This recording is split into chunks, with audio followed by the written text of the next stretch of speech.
Hello, everyone. Welcome back to the GSMC Chip Shot Football Podcast, brought to you by the GSMC Sports Network. I'm your host, Manny Maradiege, joining you today live on Thursday, October 3rd, to start another week here in the NFL. Week 5 begins tonight with an NFC South showdown between the Buccaneers and the Atlanta Falcons. Should be a good game on tonight. We're going to preview that game and everything there is to do with that in a few seconds. Also on today's show, we're going to be looking at a few scenarios, the Dallas Cowboys being one of them, and what their injury situation is looking like with Micah Parsons and DeMarcus Lawrence. Could those two injuries potentially derail their season with their upcoming schedule? And also down the line, we're going to be looking at what Garrett Wilson said and having some potential doubts about this New York Jets offense after their 10-9 loss to the Denver Broncos. That and much more coming up on today's show. So before we get started, as it has become tradition, obviously, I got to remind you of this great opportunity for you guys to get involved with the show. If you guys have any questions, comments, or opinions you'd like to share on anything going on in the NFL or anything I say, please, we want to hear about it. So your input is a big part of what makes this show great, and we thrive on your insights and your energy whenever you guys get involved with the show. So don't hesitate to drop anything, question, comment, or opinion in the chat box. And now, if you want to make it absolutely sure that your message stands out and I see it and it gets featured on the show, you can now use the new super chat feature just by clicking the $ at the bottom of the chat box to send in your super chat. This way, it guarantees that your message gets on the air, and it's also a fantastic way to support our channel, and we rely on your support to keep bringing you the sports content you love, and we appreciate every bit of it. So go ahead and let us know what you're thinking. Hit the super chat button, and let's keep this show as interactive and as exciting as possible.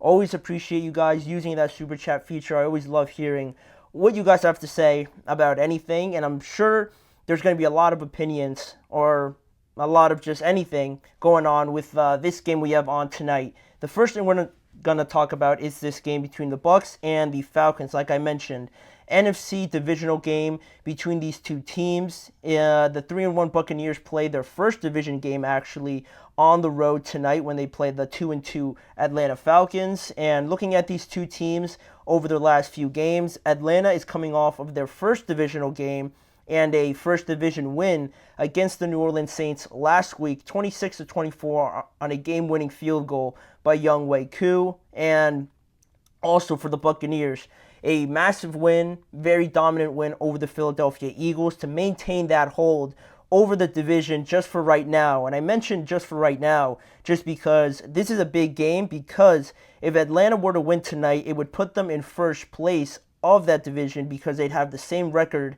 as the Buccaneers, but they'd be 2-0 within the division, whereas the Bucs would be 0-1. So that's the tiebreaker there within the divisional standing. So this is a big game for the Falcons to get hold of that first place spot after somewhat of a rough start, I guess, losing to the Steelers at home and then rebounding there, losing another one, then winning another one.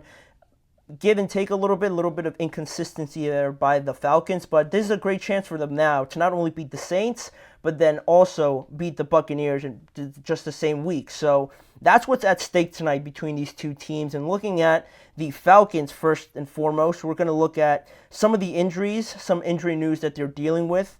Their offensive tackle, Caleb McGarry, and Bijan Robinson are good to go tonight. Caleb McGarry missed last week's game, or Sunday's game, I should say, with a knee or an ankle injury, if I'm not mistaken. And Bijan, there were some questions, I guess you could say, about a little nagging injury that he had. He didn't play. If you notice, Tyler Algier, I thought, played a bit more in their game against the Saints. So there is a little bit something there, I thought. But Bijan Robinson is good to go tonight. He's not going to be out or anything like that. But they will be without their starting linebacker, their tackling leader so far this year, Troy Anderson, because of a knee injury, and he is unavailable tonight. He's already inactive for tonight's game. And as much as we've highlighted Justin Simmons and Jesse Bates on this show plenty of times, Troy Anderson has been someone that has been outperforming, I think, a lot of people's expectations, and he's not going to be there tonight. He had a pick six against the Saints on Sunday. So he's going to be a big miss, like I said, tackling leader for this team. So how they sort of plug that hole will be interesting to see. And going back to that Saints game, it was a big win, obviously, to jump over the Saints as well with the same record as them now, but that divisional record is what separates them, and now the Falcons are in second place while the Saints dropped to third. And looking at breaking down some of these Falcons games, right, and kind of getting an idea of what kind of team they are, I guess you could say, what could we expect tonight? Looking at them, one of the things that jumped out at me most was that they've been in a lot of close games, a lot of one-score, two-score games, basically. 3 of Atlanta's first 4 games have been decided by 5 points or less, and they've all been decided by 1 score, technically, because the Steelers game is their biggest loss by 8 points, but still, technically, 1 score, right? You score once a touchdown, and then you convert the 2-point conversion. So all these games have been decided by 1 possession or less, and 3 of them have been decided by 5 points or less thus far. And last week, especially against the Saints, they made some great plays on special teams. On the defensive side of the ball, like I said, Troy Anderson getting that pick 6 to get the win, despite this offense scoring no touchdowns against the Saints. And I know the Saints have a good defense, credit to them, but still, I think with this offense, we're expecting more, right? Kirk's getting paid to play better than this. Drake London's a good weapon. They're just not, I guess, scoring at the rate I would think. Bijan Robinson, I think, is still definitely a lot more production to be tapped into, for sure, in my opinion. And I don't know, it just feels like something is off each and every game. Like, the protection's not there, or the decision making's not there, or they just can't convert in the red zone. It always feels like there's something, and it's led to a lot of these close games so far. I'm not too worried about it, but still, it's something that I've noticed as sort of a trend now going forward. And if you look at it honestly, a little bit deeper than just these one-score games and getting a little bit fortunate, if not for those 2 Saints mistakes, Atlanta could have lost this game. If you only really take account the points they scored on offense, they would have scored 4 field goals by Younghoe Koo, and the Saints could have won this game, not easily, but still with a greater margin, right? If you think about it like that in hindsight, right? Obviously, but they just need to be more efficient, better decision making. The Tampa Bay Buccaneers have a top 10 scoring offense, so it'll be interesting to see how that dynamic works with their defense, how successful they'll be in stopping the Bucs, and if they'll be able to keep up with them if the Bucs are on it today. And that brings me over to the Buccaneers, right? Whereas the Falcons are only missing 1 person tonight, the Bucs are missing a whole lot of guys, right? Kalijah Cansey is still not able to play. Antoine Winfield also obviously not going to play.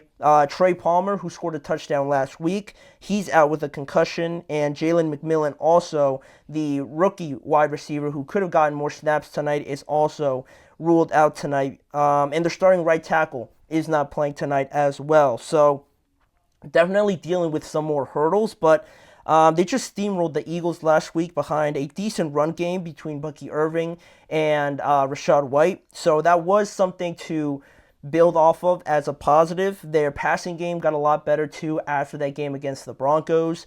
Mike Evans played a lot better, and they definitely need it going into this game, because if you're not going to have some of your best playmakers, if this running game has sort of kind of picked it up a little bit, it is something you could lean on, definitely, if Troy Anderson is not playing, but we'll see how successful they'll be on that. And this is the Bucs offense that's scored 20-plus points in all games except 1, and 2 games they've had of 33-plus points as well. So they could definitely score when it looks like they're playing pretty decent. They could put up some points. So I'm very interested to see how this all plays out with the dynamic of their defense maybe not being so good. The Falcons missing a critical piece on their defense.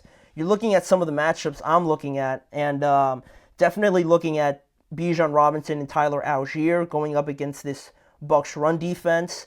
Their run defense isn't that great. I think it's somewhere like middle of the NFL, pretty much. Not much higher than that. So Bijan, how much can he take advantage of it? How much are both of them used in their running game? Can the Falcons get something going through them? And just in general for both of these teams, the red zone defense against both of these teams' offenses. Who is going to convert on touchdowns and not just field goals, right? Because the Falcons get into scoring position a lot, but like last week, they just don't convert on them. So who's going to convert 3 points into 7 points more often, I think is going to be huge. And Mike Evans going up against this Atlanta secondary. While it got better, Mike Evans in the past has had success against the Falcons. In 18 games against Atlanta, he has 92 receptions for over 1,400 yards and 11 touchdowns, which is the fourth most receiving yards against any opponent among active players right now. So that is something to keep an eye on. How well do the Falcons try and cover him? Who else benefits off of that, trying to get open that way? It's all going to be played out tonight. And to get to my predictions now, finally, it's so tough because I want to pick the Falcons because the Bucs are dealing with so many injuries. The Bucs defense isn't really that great, but it's not like the Falcons have been scoring like 25 plus points, right? I just mentioned that their offense didn't score a touchdown last week, and there have been other moments where they died out in the second half against the Chiefs. It's very worrying to me, and the Bucs offense is actually very good, but the fact that they don't have Trey Palmer and the fact that they don't have Jalen McMillan to sort of step in for him, it's such a toss-up right now. I'm pretty sure the Falcons are favored in this game, so I'm going to go with the Bucs. I think I'm going to go with the Bucs just because I feel like I can trust their offense a little bit more in this game to kind of just not go stale. The Saints had some success against this Falcons defense last week, passing-wise. Chris Olave played well. Raheem Shaheed had a decent game, so I'm feeling like the Bucs are going to be able to put up enough points to kind of mask some of those injuries on defense. And also, I just feel like Todd Bowles is going to blitz the heck out of Kirk Cousins. So that'll help if it gets home. And yeah, I'm going to go with the Bucs. I think I'm just going to go with the Bucs just barely here. We'll see. We'll see. That game's set to kick off at 8:15 p.m. Eastern Time, so not too long after this show goes off of the air. So we'll make sure to go and watch that game and report back tomorrow. But that'll be the first segment on today's show. Coming up after the break, we're going to look at the Dallas Cowboys. They are also dealing with injuries of their own to Micah Parsons and DeMarcus Lawrence. With those injuries and with the upcoming schedule, is this season already kind of looking like it's in the bins now, basically, right? Are we at a point where we're not feeling too hot with these next couple opponents coming up for the Cowboys? I'll give my thoughts on that after this break. You're listening to the GSMC Chip Shot Football Podcast.